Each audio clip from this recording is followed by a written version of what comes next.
Tere! Mina olen Angelika Arko Vara kinnisvarabüroost ja oled kuulamas täna Arko Vara podcasti kinnisvarast filtrita. Täna on meil külas Arko Vara vanemmaaklerid Tiina ja Anna. Tere! Tere! Tere! Tiina ja Anna, mitu aastat umbes tagasi või millal te alustasite maakleri tööga? Ja kas mäletate enda algust? No üle 20 aasta tagasi. Jah, üle 20 aasta tõesti tagasi oli see. Kui palju maakleri töö on selle 20 aasta jooksul muutunud ja kas on üldse muutunud? Ikkagi väga kõvasti on muutunud. Väga palju tõsisemaks on läinud ja suur tähelepanu on nüüd dokumentatsioonil. Kas sa oled nõus? Olen küll nõus, jah. Aga dokumentatsiooni osas, et mis seal siis, kas on kuidagi raamistik karmimaks läinud või? Rohkem on ikka karmimaks läinud ja ostjad on nõudlikumaks läinud ja on küll nii. Kliendid on teadlikumaks läinud. Loetakse ka väikest kirja ja eks sellest on ka rohkem kirjutatud meedias. Aga kui vaadata maaklereid, kes alustasid 20+ aastat tagasi ja täna, mis kõige väljakutsuvam on ühele alustavale maaklerile võib-olla 20 aastat tagasi ja täna? No ega me ei mäleta, mis 20 aastat tagasi oli, aga noored on tublid, noored maaklerid ja püüdlikud ja eks me aitame neid ka. No eks see ikka põhiline on see, et leida see klient ja see objekt ja nii nagu see alustamisel ikka on. Täna noorem maakleri töötab väga palju sotsiaalmeedia turundus, erinevad kanalid, kliendibaasi otsimine läbi sotsiaalmeedia. Et kuidas see 20 aastat tagasi oli, et kas seal oli puhtalt ainult enda suhtlusvõrgustik või oli ukselt uksele käimine või kuidagi ajalehtede kaudu või kasutati tuvisid? No anti ette ajalehed, jah. Öeldi soov ja kuldne börs ja siis omanikud müüsid lehtedes oma kinnisvara ja sealt neid otsida objekte. Kas see toimis? Toimis, aga mitte alati. Ja võib-olla ka seda rohkem, et kliendid tulid või need müügihuvilised tulid nagu büroosse kohale. Otsisid kontakti niimoodi, et nüüd on tänapäeval rohkem nagu see internetist, meili teel ja selline suhtlemine. Aga kuidas vanemmaaklerid täna saavad enda kliente otsida, et kas tulevad need endised kliendid siis tagasi või olete valmis ka kasutama sotsiaalmeediat? Nii ja naa, aga ikkagi antakse nagu see kontakt edasi ja mis on huvitav, me oleme tähele pannud, et tegelikult kui me müüsime tõesti 20 aastat tagasi kellegi korterit, siis nüüd me müüme nende laste kortereid. Et see on vahva, et meid ei unustata. Näitab usaldust, kliendi usaldust maakleri vastu. Jah, eks ta ongi rohkem nii nende soovituste peal. Selge, siis jääme lapselapsi ootama. Ootame. Aga kas te mäletate ka enda esimesi tehinguid, esimesi läbikukkumisi, mingeid vigu, kui neid on olnud? No vigu on ikka olnud ja eksimisi, aga mina mäletan oma esimest tehingut väga hästi, et see oli ühe sõbranna korter. Tiina, kas sa mäletad ka enda esimest tehingut? Mäletan küll, see oli väga keeruline. Mis seal keerulist oli? No selles mõttes, et alguses büroosse tuli kõne, et ta soovib oma korterit müüa. Ma käisin koha peal, vaatasin üle, leppisime kokku. Siis nagu seda lepingut niimoodi müüja ja maakleri vahel ei tehtud. Kõik oli nii suusõnaline kokkulepe. Ja siis, kui me leidsime selle ostja ja hakkasime notarisse minema, siis see müüja küsib mu käest, aga kes teie olete? Kuidas teie seotud selle tehinguga olete? Jah, et selline esimene kogemus oli. Kuidas see olukord lahenes? No õnneks lahenes minule positiivselt ikkagi. Büroo tugi oli ka. Okei, et ei tulnud siis lihtsalt kliendile tehingu hetkel meelde, vaid tuli hiljem ennast meelde tuletada? No ta võib-olla tahtis lihtsalt sellest maaklerteenusest kõrvale põigata. Ehk siis need maaklerlepingud täna rohkem kaitsevad maaklerit. Jah, seda kindlasti. Aga kui võrdlete seda 20 aastat tagust klienti ja tänast klienti, kui allid need on täna maakleriga lepingusse minema? ikkagi kliendid ise soovivad ka lepingut, sellepärast et lepingus on täpselt kirjas, mille eest firma raha küsib. Ja klient teab, et kui tal on leping, siis see on juba selline nagu ametlik suhtlemine ja kõik sujub väga hästi. Klient annab kogu info maaklerile ja maakler annab igast sammust aru, kannab ette, et see on mõlematele. See on mõlemale poolele ikkagi kindlustab seda tehingut ja seda protsessi üldse. Lepingus kirjas need punktid, mille eest see büroo ja maakler vastutavad või mille eest nad selle vahendustasu küsivad. Aga mis väärtust maakler annab täna kliendile? Miks klient peaks tahtma maakleriga koostööd teha? No maakler ikkagi ju, see ei ole ainult maakler, see on terve büroo ju taga. Ja tihtipeale tulevad need igasugused nüansid selle kinnisvara müümise puhul hiljem välja, mitte sel hetkel, kui sa seda müüki paned, vaid protsessi käigus ja siis ikkagi me oskame neid probleeme lahendada ja läheneme nendele ikkagi oskuslikult, professionaalselt. Aga teil on hästi suur kogemuste pagas, et kui te meenutate kõiki enda kliente, tehinguid kinnisvaraga seonduvalt, kas teil on olnud väga-väga raskeid case'e, kus on õnnestunud leida lahendus, kus esialgu võib-olla tundus, et ei õnnestu või läheb liiga raskeks? No eks erinevaid on, aga kuidagi katsume ikka meelde jätta neid positiivsed elamused, et siis on kergem edasi minna. Aga on teil enda kogemuse jooksul olnud ka selliseid hetki, kus te olete tundnud, et tahate ametit võib-olla ka vahetada? Minul ei ole olnud. Minul ikka vahel on olnud, aga eks see on ka, et sa oled juba selle sees ja harjunud. Et siis jälle kuskilt uuesti alustada on võib-olla natuke raske. Aga mis see tegur või asi on, mis hoiab nii kaua ühe töö juures? Mis teile meeldib? Minule sobib see, et ma saan, ööpäevas on 24 tundi, aga ma saan enda järgi ka sättida seda tööd, et ei pea olema 8 tundi, vaid saad vahepeal nagu puhata või teha paberitööd ja siis õhtul näidata neid kortereid vastavalt kliendi soovidele. Et selline, et ta ei ole rutiinne töö, see sobib. Ja sulle, Tiina? No see ka ikkagi, et sa saad ise planeerida oma aega ja oma tegemisi ja sa ei pea kuskil kellast kellani olema kindlalt. No tihtipeale ka tuleb eks õhtusel ajal käia objekte näitamas ja nädalavahetustel. Paindlik peab olema. Ei saa päris ainult enda käimisi ja tegemisi peamiseks pidada. Ja. Aga täna on turul kuskil 3000+ maaklerit. Mis eristab teid kõige rohkem teistest maakleritest peale ka selle suure kogemuspagasi, et täna maaklerid, paljud ei pea vastu, nad annavad alla, sest on võib-olla raske, see töö ei ole kerge. Et mis teid kõige rohkem eristab peale selle suure kogemuse pagasi?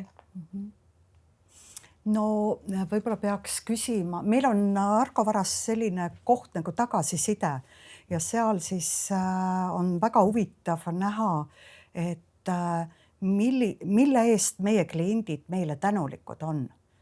Et see on väga tore, aga üldiselt selle müügiprotsessi ajal me oleme nagu pereliikmed, nii ostjale kui müüjale. Et me teame väga palju selliseid asju, mida võib olla isegi müüja sõbrad ei tea. Nad ei ole ju tihtipeale kodus käinud nendel oma sõpradel, et saavad kuskil kohvikus kokku. Et aga amet, kas ta on nii raske? Ta on kas kergeid ameteid on või? Ma ei tea. Võib-olla on. No ikkagi ajas on muutunud kõik see maaklerteenuse osutamine ja pakkumine ja mis meid eristada võiks, võib-olla ongi see, et sa oled nii pikalt siin olnud juba sellel alal ja lihtsalt on mingi kogemus tekkinud, mingi oma nägemus asjast. Aga mis teile kõige raskem on, kui on selle töö juures? No eks siin on raskuseid mitmeid, aga no algab ju sellest peale, et leida see klient ja see objekt, millega tegeleda. Ja siis on veel, me peame aru saama, et inimeste jaoks, kes tahavad müüa oma kodu, on ikkagi, mida inimesed kõige rohkem armastavad, oma perekonda ja oma kodu. Ja siis on nii, et sa pead väga tähelepanelik olema, et võib-olla alguses ma mäletan, kui ma tööd alustasin, siis ma üldse teatud korteri nüanssidele ei pöörandki tähelepanu, aga ajapikku nagu õpid ja sa näed ka seda, et müüa, mille üle müüa uhke on oma kodus. Et sellise, sa pead hästi tähelepanelik olema. Kodumüük on emotsionaalne. Ja. Sa pead kuulama seda müüjat, mitte nagu oma seda infot peale suruma, vaid lihtsalt esialgu kuulama teda. Ja see on emotsionaalselt kindlasti. Teinekord võivad ju sellel müügil olla mingid põhjused, mis ei ole kõige meeldivamad.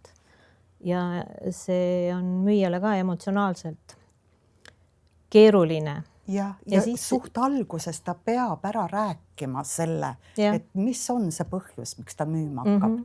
Ja see ei ole kerge. See ei ole kerge ja see võib olla tõesti selline raske mingisugune eluline probleem või.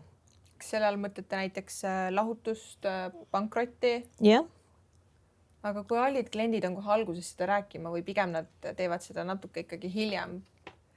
No see tuleb ikkagi jutu alguses välja, sest tuleb küsida ka ise. Ja, tuleb küsida ka, sellepärast, et miks te müüte ja kui kiire teil müügiga on. Et ei juhtuks nii, et me müüme, teeme selle, võib-olla siis oleme nõus müüjaga alustama kõrgemast hinnast, aga paari kuu pärast selgub, et nüüd on nii, et ei saagi enam müüa, et korter on aristitud. Aga ega alati ei ole lahutus, et perre sünnivad lapsed ja inimesed abielluvad ja on ka sellised hästi positiivsed. Et kõike on, see ongi selles töös huvitav, et kogu aeg on midagi uut. Puudub rutiin. Ja. Aga mida müüjad kõige rohkem küsivad maakleritelt? Ohohoo. No kindlasti huvitab neilt see, et kui kiiresti saab see müüdud ja et kas see hind ikkagi on nii selline või saaks näiteks rohkem ikkagi. Ja mis nad asemele saavad, kas me aitame, kas meie töö lõpeb sellega, et me müüme nende korteri maha ja ongi kõik või aitame ka edasi neil otsida midagi, kas me oskame midagi soovitada neile. Tihti ongi nii, et ta tahab näiteks Põhja-Tallinnasse, aga siis me hakkame küsima, aga kus su lapsed elavad ja või kus sa trennis käid või töökoht võib-olla sa hakkad töökohta muutma või võt sellised asju ka. Aga ostjad, mis neid kõige rohkem huvitab, et kui nad tulevadki sinna korterit vaatama, kui emotsionaalne neil see on, kas nad on valmis roosad prillid eest ära võtma või võtavad nad meelega, et näha mingeid puuduseid, et mis see kõige populaarsem võib-olla selline ostja küsimus? Ikkagi nende jaoks see on uus koht, nii et nad märkavad palju rohkem, kui meie oskame arvata. Et nende jaoks on see tähtis, aga me teame ka selliseid inimesi, mina tean ka selliseid inimesi, kes on vaadanud 50 korterit, aga ta ei suuda lihtsalt otsustada. Et see on raske. Et siis tuleb aidata. Kuidas sinul on kogemust? No ostja, teinekord ta võib olla pahatahtlik ka, et selles hinnas saada paremaid läbirääkimistingimusi. Aga sellist tulebki maakleri kogemus appi. Ja siis tulebki neid aidata seal omavahel, jah. Täpselt ja see on ka üks põhjus, miks on vaja lepingut. Et meie oleme ju, esindame müüjat ja lepingus on ka kirjas, et me kaitseme tema huve ja me ei, kas see klaas, ostja näeb, et see klaas on pooltühi, aga meie näeme, et ta on ikkagi pooltäis.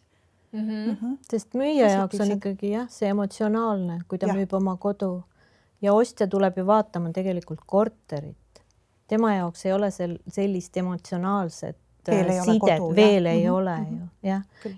Aga on ka teil võib-olla sellist kogemust olnud, kus müüja ongi emotsionaalne ja puhtalt sellepärast, et see kodu, tal on raske sellest kodust lahti saada ja oletame, ostja tuleb ja ma ei tea, klient on värvinud lemmiksiniseks enda seina ja siis ostja ütleb, et mis värv see on. Et ikka öeldakse. Kuidas siit sellest üle saada või kuidas neid mõlemaid aidata, et no siis tulebki olla nende kahe vahel seal ja nagu tasakaalustada seda olukorda tekkinud olukorda seal. Et müüa ukse kinni ei paneks. Jah, seda ka. Kas seda on olnud? On seda ka juhtunud jah, kus. Tohin ma korraks ka huvi pärast küsida, et mis on selleni viinud, et müüa panebki ostja ukse ees kinni? Üks proua müüs oma korterit Vanalinnas. Läksin näitama ja see ostuhuviline, kes tuli, oli naisterahvas ja ta ei võtnud saapaid jalast ära. Ta läks kohe tuppa ja see müüja proua, see ütles siis selle peale, et ma ei müü teile oma korterit ja palun lahkuge ja oligi kõik. See oli siis talvine aeg või? No selline sügisene aeg, jah. Selge, kurb. Lihtsalt, et ei jõudnud veel öelda midagi, kui ta juba martsis tuppa, eks ju. Teinekord ikkagi ju inimene ise ka küsib, et kuidas me, kas võtame saapad ära või kingad ära, eks, aga ei jõudnud midagi öelda, tema pani ka tuppa. Anna, ja sinul?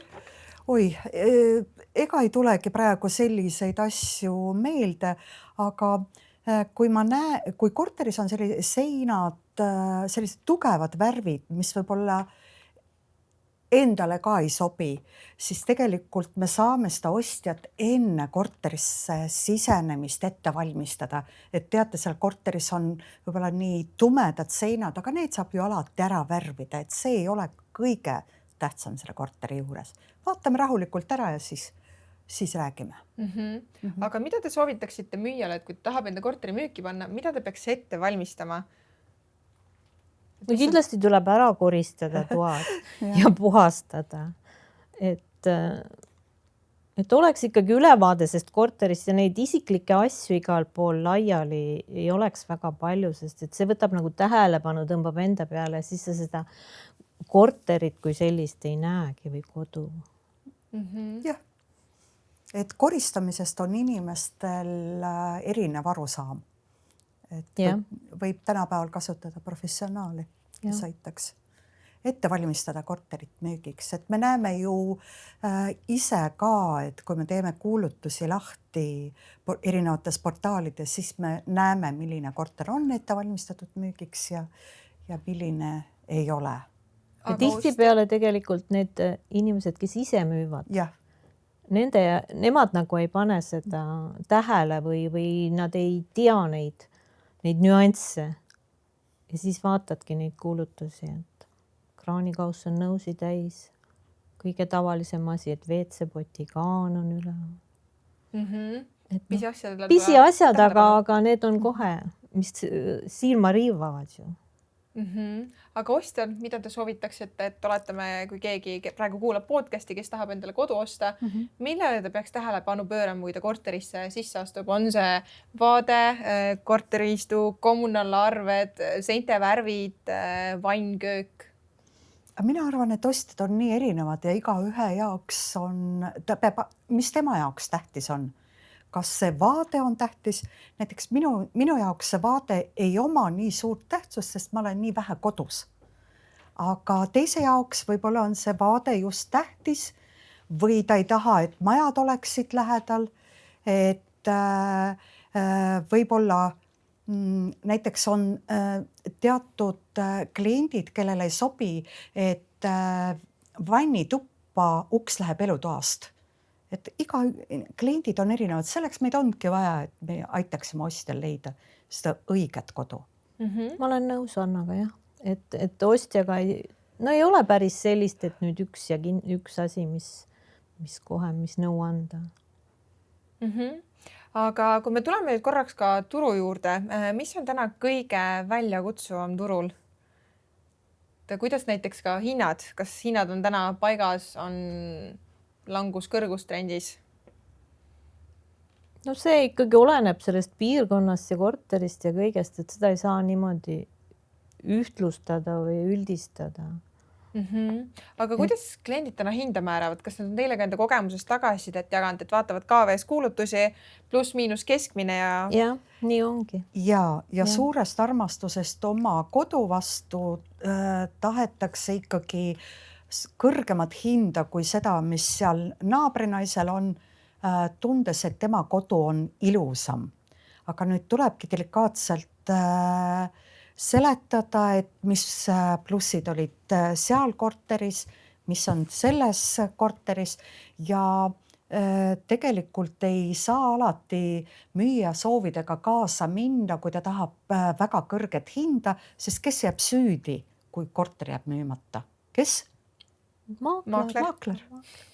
Sest samast jälle, kui panna see hind selliseks turuhinnaks ja kohe esimese päeva jooksul tuleb palju huvilisi, siis on müüja ka kohe hirmul, et nüüd sai küll liiga madal hind pandud.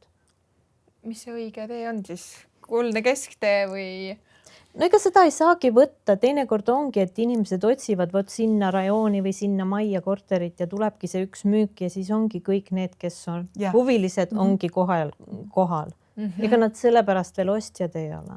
Ja, aga see tuleb ka enne müüki läbi rääkida, et kui me nüüd kuulutuse paneme üles, siis palun arvestage, et alguses on korteri vastu suur huvi, sest inimesed tavaliselt tahavad sellesse piirkonda, millega nad on harjunud. On küll nii. Okei, aga kui me mõtleme nüüd täna ja turgu 20 aastat tagasi, mis on kõige suurem muudatus turul?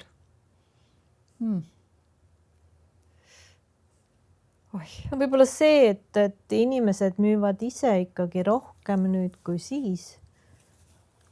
Ja ei oskagi muud midagi öelda, mis siin on suurt muudatust. No võib-olla see, et sotsiaalmeedias ikkagi väga palju seda kinnisvara müüki ja üürile andmist toimub ja vahendust. Sel ajal ei olnud midagi sellist. Olidki soov ja kuldne börs, kui meie alustasime. Küsimus oli see, et mis on muutunud, jah? Et mina arvan, et see töö on läinud ikkagi raskemaks, sellepärast, et kliendid, ostjad kardavad, nüüd tuli see mõiste varjatud puudus ja inimesed väga kardavad seda ja mida see varjatud puudus, mida see tähendab. Vanasti oli nii, et tõmbad siis, kukub see uks kiiresti kapil eest ära, kas oli see varjatud puudus või ei, et nüüd sa pead kõik sellised nüansid, sa pead ostjale kõik ära näitama, et ta teaks, mida ta ostab. Et ei oleks nii, et ta ostab ja pärast on veel hästi palju väljaminekuid. Aga kui näiteks oletame näitame kõik need puudused ostjale, kas siis õige on ka neid notaris, ma saan aru, fikseerida? No võimalusel ikkagi sinna lepingusse need asjad kirja panna. Aga kas nad on puudused? Nad ei pruugi olla alati puudused. Tähelepanekud, et meie juhime tähelepanu, et siin on nii. Aga teinekord on ka see, et kui sa seda ei pane kirja ja sa võib-olla koha peal sellest rääkisid, siis oli see ainult jutt ja see läks kõrvust kohe, eks ju. Sellepärast ongi võib-olla parem ikkagi kõik need tähelepanekud kirja panna, mis on teada. Ja sama paralleel sinu esimese tehinguga, et ei ole näinud, ei ole kuulnud. Aga olete varjatud puudustega ka juba kokku puutunud, on tulnud ka mingeid tagasisidesid kliendi poolt? Ei ole. Tähendab, minul konkreetselt ei ole selliseid. Ja tegelikult ühes Lasnamäe korteris oli selline asi, et ostja ütles, et torudest tuleb ebameeldivat lõhna, et kas on varjatud puudus või ei. Et kui ta käis korterit vaatamas, siis sellist lõhna ei olnud. Et aga korteriühistu esimees seletas, et nii selles majas on ja et ka tema ei näe, et see on varjatud puudus. Ja sinul, Tiina, on olnud kogemust varjatud puudustega? Otseselt praegu ei tule meelde mingid suuremad sellist. Aga mis te arvate, et need varjatud puudused, kas see on lihtsalt puhtalt pahatahtlik, et kuidagi hind alla saada või midagi kompenseerida hiljem või lihtsalt ongi inimesed kuidagi teadlikumad? No pigem ikkagi see, et on teadlikumad ja räägitakse rohkem sellest ka need küsimused ja see teema tõstatus üldse, sest see on küllaltki aktuaalne ju. On küll nii, jah. Okei, aga tuleme korraga maakleri töö juurde tagasi, et kui te mõtlete noorem maaklerite peale täna, mis neile võib kõige väljakutsuvam olla? Et alustada, et olla edukas maakler? Oi, et alustada on tänapäeval ikkagi raskem ja sa pead arvestama, et võib juhtuda, et pool aastat ei ole, on sul väljaminekud, aga sissetulekuid ei ole.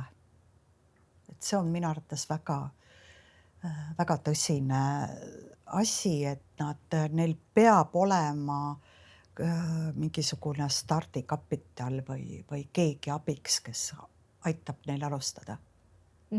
Siis mõtled selle all mentorit, kinnisvarabürood või? Peret, et kes ikkagi pool aastat olla ilma sissetulekuta ei ole kerge. Aga Anna, mis isikuomadused peaksid ühel heal maakleril, alustaval maakleril olema, mis aitab vastu pidada? Positiivsus, kindlasti positiivsus ja see ja sa pead olema hea suhtleja ja hea psühholoog. Et inimesed on erinevad.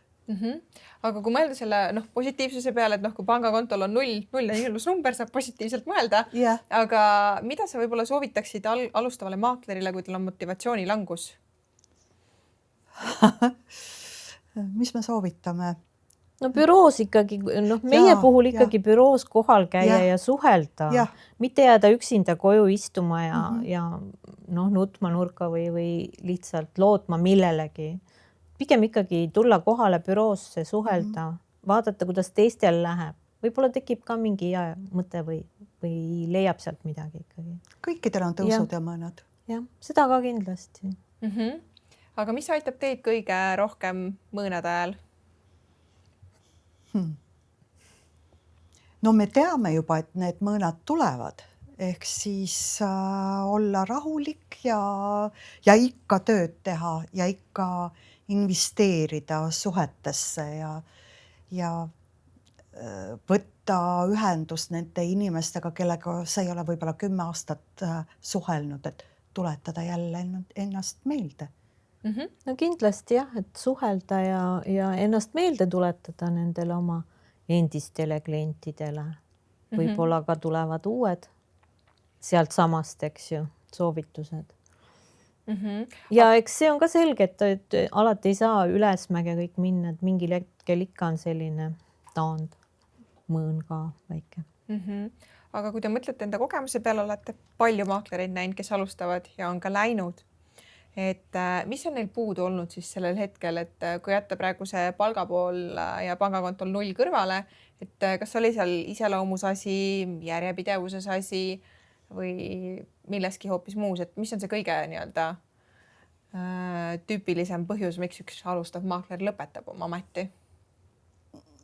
Eks see on ikkagi see, et on ka olnud ju meil büroos näiteid, kui tulevad, käivad kohal, teevad neid kõnesi ja kui tal siis ei tule sellest midagi, siis ta nagu ühel hetkel lööb käega ja vaatab, et võib-olla mujal saab kuskil lihtsamini tuleb see tulemus.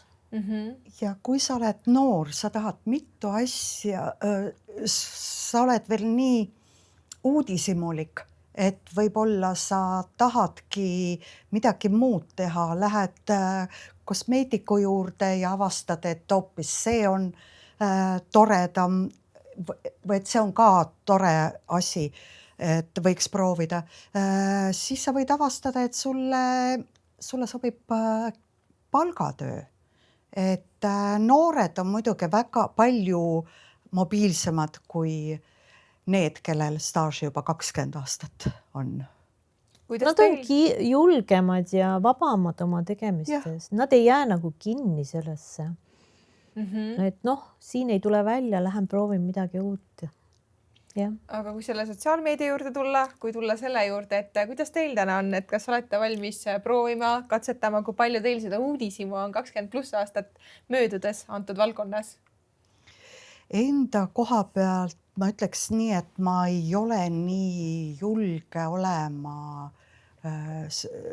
kaamera ees, kui meie noored on. Et tunnen, et parem ma kirjutan, kui... No võib-olla see ka, et seda sotsmeediat ei tunne ja kardad seal teha mingisuguse nupuvajutuse, mis ei ole täpselt see, mida sa arvasid ja et mis sa nagu pelgad seda rohkem. Noor võib-olla teeb oma uljusest selle ja läheb midagi valesti, lööb käega, ütleb, proovib uuesti, aga võib-olla selles hetkes enam nii ei taha. Võtame rohkem südamesse. Ja nagu kindlam olla oma sammudes või tegemistes. Jah. Aga olete te võib-olla kõrvalt näinud Instagrami, TikToki? Olete kasutanud surfanud? Et kuidas teile see sisu pool tundub? Et kas jäätegi vaatama ja scrollima ja tundub põnev või natuke ikka võõras tundub see kõik? Võõrast ei tundu, aga kas ma ise tahaksin seal... No võib-olla liiga selline... Liiga palju sellist... No mitte vajalikku informatsiooni või sellist muud kõike. Tekib küsimus, et kui seal sisu ei ole, miks see üldse on siin, see raiskab minu aega ka. Et ei tahaks sellisesse situatsiooni sattuda.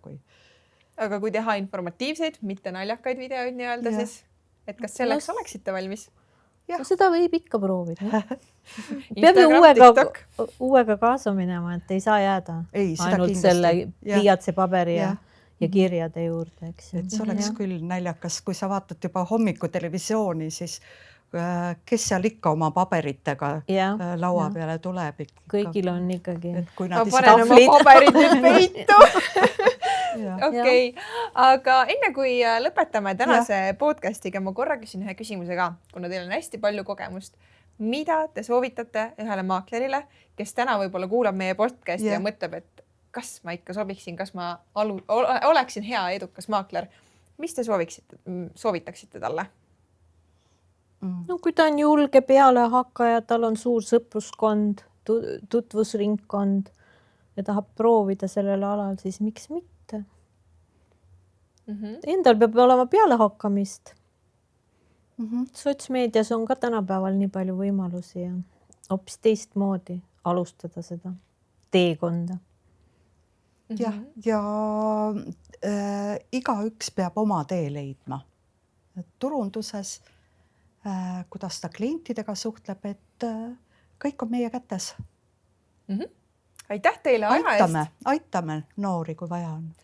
Siis sina, armas kuulaja, kui sa kuulad podcasti, kutsume sind Arko Varasse.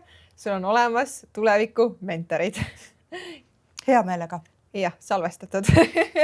Aga aitäh sulle, et olid meiega kaasas. Kui tekib huvi maakleri töö vastu või otsid endale maaklerit, siis anna julgelt märku. Ilusat päeva.